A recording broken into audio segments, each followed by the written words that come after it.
Welcome to Kerala kitchen mom's recipes. നമുക്കിന്നൊരു മീനച്ചാർ വളരെ എളുപ്പം വീട്ടിൽ എങ്ങനെ തയ്യാറാക്കാമെന്ന് നോക്കാം. അതിനായിട്ട് ഞാനിവിടെ എടുത്തിരിക്കുന്നത് ചൂരമീനാണ്. ദശകട്ടിയുള്ള ഏത് മീൻ വേണമെങ്കിലും നമുക്ക് അച്ചാർ ഉണ്ടാക്കാൻ വേണ്ടി തിരഞ്ഞെടുക്കാം. ഞാനിവിടെ മീൻ ഇതുപോലെ ചെറിയ പീസായിട്ട് കട്ട് ചെയ്ത് നന്നായിട്ട് വാഷ് ചെയ്ത് വെള്ളമൊക്കെ വാർന്നതിന് ശേഷം എടുത്ത് വെച്ചിരിക്കുന്നതാണ്.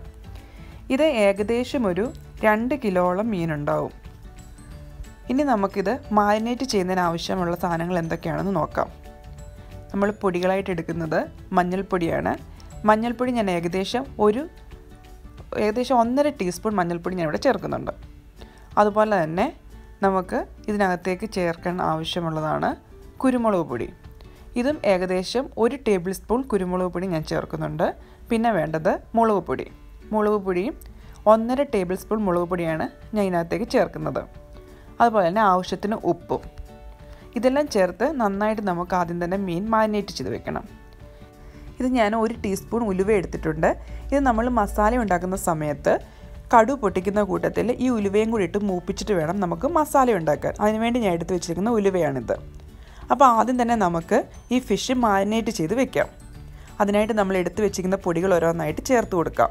ആദ്യം തന്നെ മഞ്ഞൾപ്പൊടി, അതുപോലെ തന്നെ കുരുമുളക് പൊടി, പിന്നീട് നമുക്ക് മുളക് പൊടി ഇട്ട് കൊടുത്ത് നല്ലതുപോലെ ഇത് മാരിനേറ്റ് ചെയ്യാം.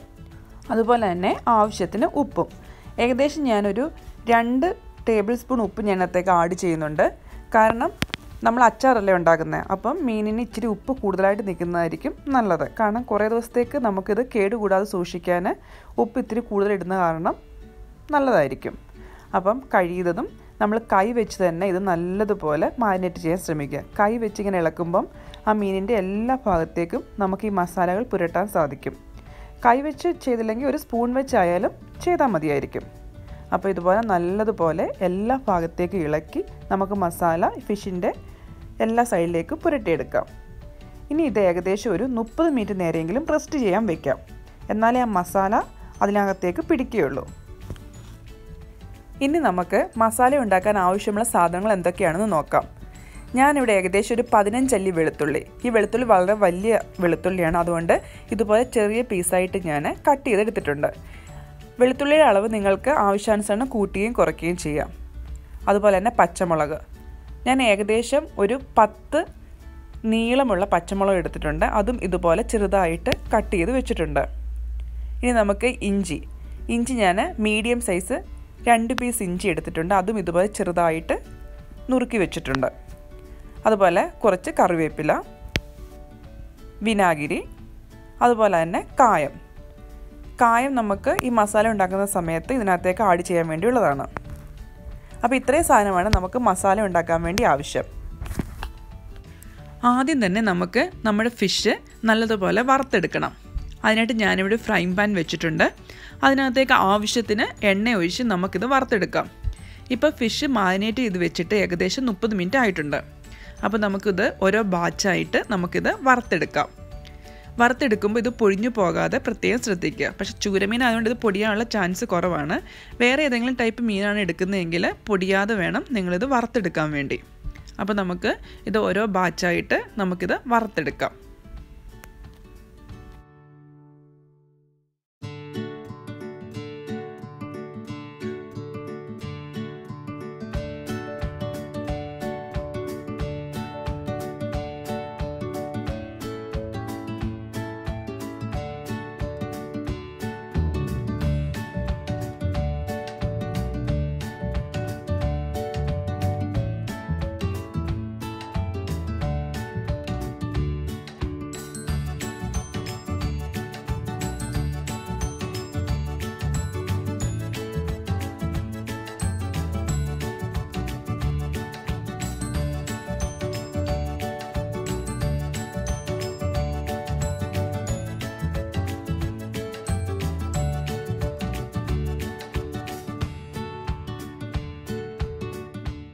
നമ്മുടെ ഫിഷ് 2 സൈഡും ഇതുപോലെ തിരിച്ചും മറിച്ചും ഇട്ട് നമുക്ക് നല്ലതുപോലെ ഇത് ഫ്രൈ ചെയ്തെടുക്കാം. ഇതേ സെയിം ടൈം തന്നെ നമുക്ക് വേറൊരു പാത്രത്തിൽ കൂടെ ഇതുപോലെ വറുത്തെടുക്കുകയാണെന്നുണ്ടെങ്കിൽ നമുക്ക് ടൈം ലാഭിക്കാൻ പറ്റും. ഞാൻ അതുകൊണ്ട് ഇവിടെ വേറൊരു ബാച്ചായിട്ടൂടെ ഞാൻ വേറൊരു ഫ്രൈ പാനിൽ കൂടെ നമ്മുടെ ഫിഷ് ഇവിടെ വറുത്തെടുക്കുന്നുണ്ട്. അപ്പം ആദ്യത്തെ ബാച്ച് നമുക്ക് കോരിയെടുക്കാം. ഇതുപോലെ കോരിയെടുക്കാമെങ്കിൽ നമുക്ക് ആ എണ്ണ സേവ് ചെയ്യാൻ പറ്റും. ഈ സെയിം എണ്ണയിലോട്ട് തന്നെ നമുക്ക് അടുത്ത ബാച്ച് കൂടി ഇട്ട് ഇതുപോലെ ഫ്രൈ ചെയ്തെടുക്കാം.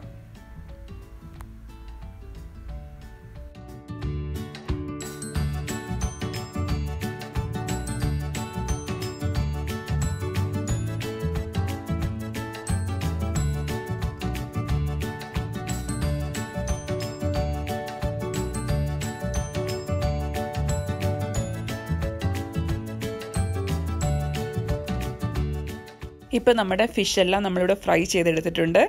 ഇനി നമുക്കിതിനകത്തേക്ക് ചേർക്കാനുള്ള മസാല തയ്യാറാക്കാം. ഈ മസാല ഈ സെയിം ഫ്രൈ പാനിൽ തന്നെ നമുക്ക് തയ്യാറാക്കാവുന്നതായിരിക്കും നല്ലത്. കാരണം ഇതിനകത്ത് എണ്ണയ്ക്കകത്ത് നമ്മൾ വറുത്ത ഫിഷിൻ്റെ ടേസ്റ്റൊക്കെ ഉണ്ടായിരിക്കും. ആവശ്യമെങ്കിൽ കുറച്ചുകൂടെ എണ്ണ നമുക്ക് ആഡ് ചെയ്യാം. എണ്ണ ചൂടായി വരുമ്പോഴത്തേക്ക് നമുക്ക് കടുക് ഇട്ട് കൊടുക്കാം. ഏകദേശം 1 ടേബിൾ സ്പൂൺ കടുകാണ് ഞാൻ ഇതിനകത്തേക്ക് ഇട്ട് കൊടുത്തിരിക്കുന്നത്. അപ്പം നമുക്ക് കടുക് പൊട്ടുമ്പോഴത്തേക്ക് നമുക്ക് എടുത്തു വെച്ചിരിക്കുന്ന വറ്റൽമുളക് കൂടെ ആഡ് ചെയ്യാം. ഏകദേശം 6 വറ്റൽമുളക് ഞാൻ ചെറിയ പീസായിട്ട് കട്ട് ചെയ്ത് ഇതിനകത്തേക്ക് ചേർത്തിട്ടുണ്ട്.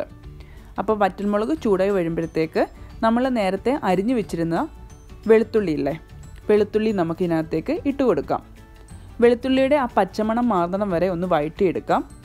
അതിനുശേഷം നമ്മൾ എടുത്തു വെച്ചിരുന്ന ഇഞ്ചിയും ഇതിനകത്തേക്ക് ഇട്ട് കൊടുക്കാം. അങ്ങനെ ഇഞ്ചിയുടെയും വെളുത്തുള്ളിയുടെയും പച്ചമണം മാറുന്നിടം വരെ നമുക്കൊന്ന് വഴറ്റി കൊടുക്കാം.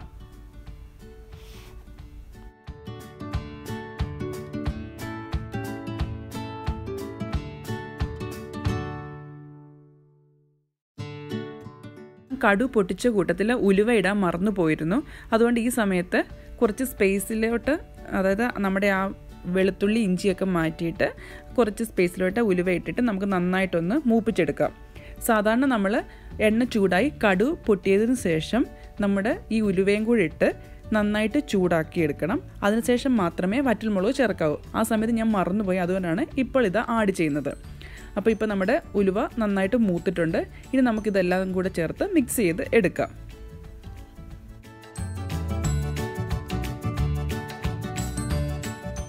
ഇനി ഇതിനകത്തേക്ക് നമ്മൾ എടുത്തു വെച്ചിരുന്ന പച്ചമുളക് കൂടെ ആഡ് ചെയ്യാം. പച്ചമുളകും ഇട്ട് അതിൻ്റെ ആ പച്ചമണം മാറണം വരെ നമുക്കൊന്ന് മൂപ്പിക്കാം. അതുപോലെ തന്നെ നമ്മൾ എടുത്തു വെച്ചിരുന്ന നമ്മുടെ കറിവേപ്പില ഇച്ചിരി കൂടുതൽ ഇടുന്നതായിരിക്കും നല്ലത്. അച്ചാറല്ലേ, അപ്പോൾ കറിവേപ്പില ടേസ്റ്റൊക്കെ നന്നായിട്ട് അച്ചാറിലേക്ക് വരും. അപ്പോൾ നമ്മൾ എടുത്തു വെച്ചിരുന്ന കറിവേപ്പിലയും കൂടെ കൂട്ടി നല്ല പോലെ ഇതൊന്ന് മൂപ്പിച്ചെടുക്കാം. അങ്ങനെ നമ്മുടെ മസാലയ്ക്കകത്ത് വേണ്ട എല്ലാ സാധനങ്ങളും നന്നായിട്ട് മൂത്തിട്ടുണ്ട്. ഇനി നമുക്കിതിനകത്തേക്ക് ചേർക്കേണ്ട പൊടികൾ ഓരോന്നായിട്ട് ചേർത്ത് കൊടുക്കാം. ഈ അച്ചാറിലേക്ക് കുറച്ചുപോലും വെള്ളം ആഡ് ചെയ്യുന്നില്ല. അതുകൊണ്ട് ഇതെല്ലാം നല്ല ഡ്രൈ ആയിട്ടാണ് നമ്മൾ ഉപയോഗിക്കുന്നത്. അപ്പോൾ ഇതിനകത്തേക്ക് നമുക്ക് പൊടികൾ ഓരോന്നായി ഇട്ട് കൊടുക്കാം. ആദ്യം തന്നെ മഞ്ഞൾപ്പൊടി ഏകദേശം 1 ടീസ്പൂൺ മഞ്ഞൾപ്പൊടിയാണ് ഞാൻ ഇതിനകത്തേക്ക് ആഡ് ചെയ്യുന്നത്. ആ മഞ്ഞൾപ്പൊടിയുടെ മഞ്ഞൾ മണം മാറുന്നിടം വരെ നമുക്കൊന്ന് ചൂടാക്കി കൊടുക്കാം. അതിനുശേഷം നമ്മൾ എടുത്തു വെച്ചിരിക്കുന്ന മുളക് പൊടി, ഏകദേശം ഞാനൊരു 4 ടീസ്പൂൺ മുളക് പൊടി ഇതിനകത്തേക്ക് ആഡ് ചെയ്യുന്നുണ്ട്. മുളക് പൊടി നിങ്ങൾക്ക് ഇഷ്ടത്തിനനുസരിച്ച് കൂട്ടുകയും കുറയ്ക്കുകയും ചെയ്യാം. അപ്പോൾ ഞാൻ ഇതിനകത്തേക്ക് 4 ടീസ്പൂൺ മുളക് പൊടിയാണ് ചേർത്തിരിക്കുന്നത്. ആ മുളക് പൊടിയുടെയും പച്ചമണം മാറുന്നിടം വരെ നമുക്കൊന്ന് ചൂടാക്കി കൊടുക്കാം. അതിനുശേഷം നമുക്ക് കായപ്പൊടി ചേർത്ത് കൊടുക്കാം. കായപ്പൊടി ഒരു 1/4 ടീസ്പൂൺ അല്ലെങ്കിൽ ഒരു 1/2 ടീസ്പൂൺ കായപ്പൊടി നമുക്ക് ചേർത്താൽ മതിയായിരിക്കും. അതുകൂടെ ചേർത്ത് നമുക്ക് നല്ലതുപോലെ ഒന്ന് ചൂടാക്കി എടുക്കാം. അങ്ങനെ നമ്മുടെ ഡ്രൈ ഇൻഗ്രീഡിയൻസ് എല്ലാം ഇവിടെ റെഡി ആയിട്ടുണ്ട്. ഇനി നമുക്കിതിനകത്തേക്ക് നമ്മുടെ വിനാഗിരി ആഡ് ചെയ്യണം. ഞാൻ ഏകദേശം ഒരു 1/2 കപ്പ് വിനാഗിരിയാണ് ഇതിനകത്തേക്ക് ഒഴിച്ചു കൊടുക്കുന്നത്. വിനാഗിരി ഒഴിച്ചിട്ട് നല്ലതുപോലെ ചൂടാക്കി ആവശ്യത്തിന് ഉപ്പും ചേർത്ത് നമുക്ക് എടുക്കാം.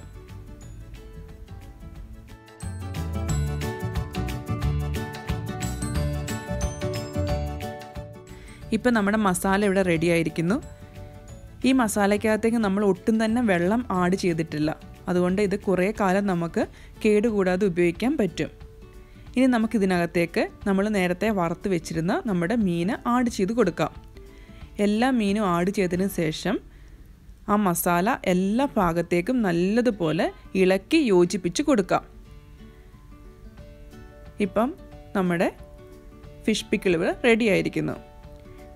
അച്ചാറിൻ്റെ ചൂട് ആറിയതിനു ശേഷം മാത്രമേ നിങ്ങൾ ഏതെങ്കിലും പാത്രത്തിലേക്ക് ഇട്ട് വെക്കാവൂ.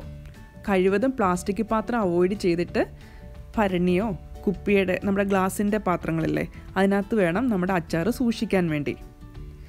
നമ്മുടെ ഈ മീൻ അച്ചാർ വളരെ എളുപ്പമാണ്. നമുക്ക് വീട്ടിൽ വളരെ എളുപ്പം തന്നെ തയ്യാറാക്കാൻ പറ്റുന്നതാണ്. ഏകദേശം ഒരു അരമണിക്കൂർ അല്ലെങ്കിൽ 3/4 മണിക്കൂറിനുള്ളിൽ തന്നെ നമുക്ക് ഈ അച്ചാർ ഉണ്ടാക്കാൻ പറ്റും. അപ്പോൾ നിങ്ങളൊക്കെ ഒന്ന് ട്രൈ ചെയ്യുക. വളരെ നല്ലൊരു റെസിപ്പിയാണ്, വളരെ ഈസി ആയിട്ടുള്ള റെസിപ്പിയാണിത്. നിങ്ങൾക്ക് എൻ്റെ ഇന്നത്തെ അച്ചാർ ഇഷ്ടപ്പെട്ടെങ്കിൽ തീർച്ചയായിട്ടും ഇത് ട്രൈ ചെയ്യണം. എന്നെ ഫീഡ്ബാക്ക് അറിയിക്കുകയും ചെയ്യണം. എൻ്റെ വീഡിയോ ഇഷ്ടപ്പെട്ടെങ്കിൽ ലൈക്കും ഷെയറും തരാൻ മറക്കല്ലേ. അതുപോലെ തന്നെ എൻ്റെ ചാനൽ സബ്സ്ക്രൈബ് ചെയ്യാത്തവർ തീർച്ചയായിട്ടും എൻ്റെ ചാനൽ സബ്സ്ക്രൈബ് ചെയ്യണം. അപ്പോൾ ഇതുപോലത്തെ പുതിയ റെസിപ്പികളായിട്ട് നമുക്ക് വീണ്ടും കാണാം. അതുവരേക്കും ബൈ.